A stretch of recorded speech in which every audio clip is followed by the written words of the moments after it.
شاہکار کہانیاں چینل پر آنے کے لیے بہت شکریہ۔ چینل کو سبسکرائب اور ویڈیو کو لائک اور شیئر کرنا نہ بھولیں۔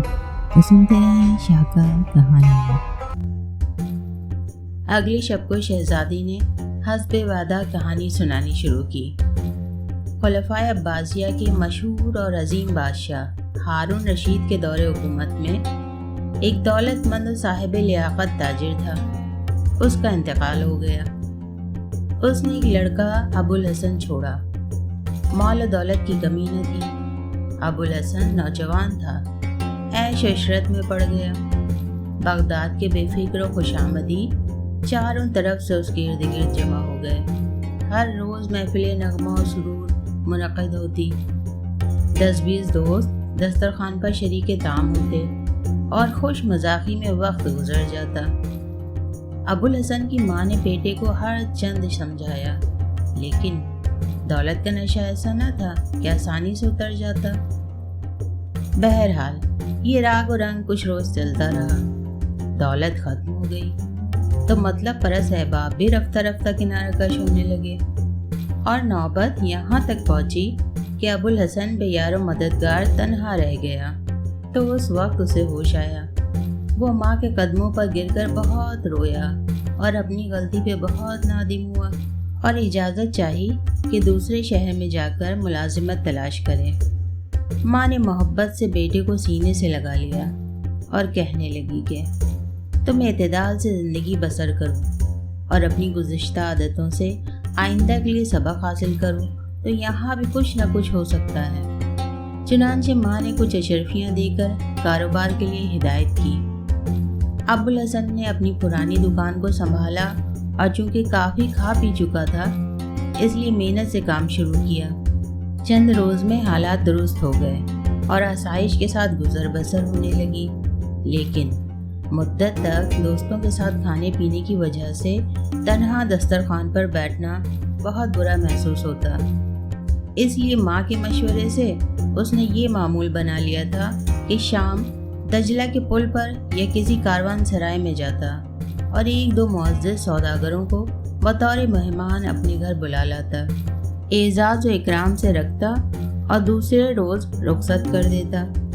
ایک روز کافی دیر ہو جانے کے بعد ابو الحسن کو موزوں مہمان نہ ملا۔ وہ کچھ مغموم سا دجلہ کے پل پر کھڑا تھا کہ چند تاجر آتے ہوئے نظر آئے۔ ابو الحسن نے بڑھ کر سلام کیا اور پوچھا کہاں سے تشریف آوری ہوئی۔ مسافروں نے، جو حقیقتاً خلیفہ ہارون رشید، جعفر وزیر اور مسرور غلام تھے، انہوں نے کہا ہم موصل کے سوداگر ہیں، راستے میں دیر ہو گئی اور اب باہر جا رہے ہیں۔ ابو الحسن نے بااصرار اپنے یہاں چلنے پر مجبور کر دیا اور خوشی خوشی مہمانوں کو لے کر گھر آیا۔ بڑے احترام سے تینوں کو مسند پر بٹھایا، پھر غلام کو کھانے چننے کا حکم دیا۔ خلیفہ ہارون رشید حیران تھا کہ آخر ساری کارروائی کا کیا مطلب ہے۔ آخر جعفر نے خلیفہ کے اشارے سے دریافت کیا کہ ہم آپ کی اس مہربانی اور نوازش کا سبب ضرور معلوم کرنا چاہتے ہیں جو بلا کسی پہلی واقفیت کے آپ نے ہم پر کی ہے۔ ابو الحسن نے نہایت سادگی سے کل قصہ سنا دیا اور کہا کہ صرف اپنی عادت سے مجبور ہوں، تنہا کھانا کھایا نہیں جاتا اور بغداد کے دوستوں پر اب بھروسہ نہیں رہا اور ان کی صورت تک دیکھنا نہیں چاہتا۔ خلیفہ ابو الحسن کی دلچسپ داستان سن کر بہت مسرور ہوا۔ کھانے کے بعد شراب پیش کی گئی۔ خلیفہ نے صرف تھوڑی سی مقدار پی، لیکن ابو الحسن برابر جام پر جام چڑھاتا رہا۔ جب سرور میں آیا تو ابو الحسن اور بھی بے تکلف ہو گیا اور اپنے دوستوں اور گھر کے قصے سناتا رہا۔ خلیفہ ہارون رشید اس کی سادہ فطرت سے بہت خوش ہوا اور جعفر سے کہا کہ میں اس کے ساتھ کچھ اچھا سلوک کرنا چاہتا ہوں۔ دوران گفتگو ابو الحسن نے نہایت ہی لاپرواہی سے جواب دیا کہ خدا کا دیا ہوا میرے پاس سب کچھ ہے، آپ لوگوں کی میزبانی کا شرف حاصل کرنے میں میری مدد طلب کرنے کی کوئی نیت نہیں تھی۔ اتفاقاً محلے میں شور ہوا اور ہائے ہو کی آوازیں آنے لگیں۔ ابو الحسن نے آہ سرد بھر کر کہا اے کاش میں ایک دن خلیفہ بغداد ہو جاتا تو اس مسجد کے مؤذن اور اس کی ٹولی کو ایسی سزا دیتا کہ ان کا مزاج درست کر دیتا۔